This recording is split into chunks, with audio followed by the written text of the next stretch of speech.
আসসালামু আলাইকুম। চলে আসলাম নতুন আরেকটি গ্রামীণ ভিডিও নিয়ে। তো শীতের মৌসুম কিন্তু এখনও আসেনি, কিন্তু গ্রামীণ মানুষের পিঠা খাওয়ার মৌসুম কিন্তু চলে এসেছে।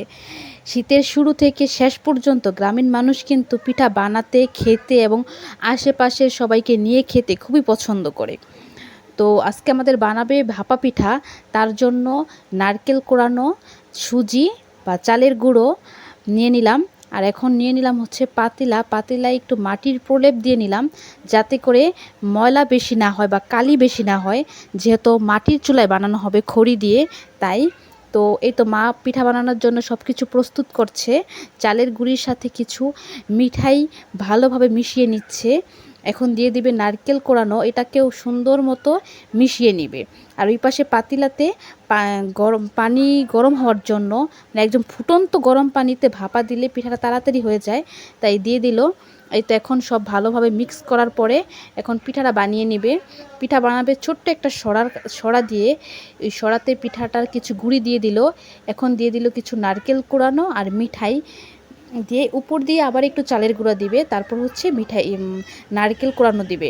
এভাবেই আমরা এই পিঠাটা বানিয়ে থাকি।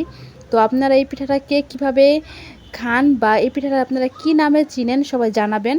আর কার কাছে কেমন লাগে এই পিঠাটা খেতে অবশ্যই জানাবেন। আর আমার কাছে তো এই পিঠাটা গরম গরম খেতে খুবই মজা লাগে। তো এই তো মা প্রথম পিঠাটা চুলায় দিয়ে দিল। আর আমরা হচ্ছে নিয়ে নিয়েছি মশারির মানে একটা কাপড়, একদম ভালোভাবে ধুয়ে পরিষ্কার করে আছে। তো এটা দিয়ে বানিয়ে নেবে।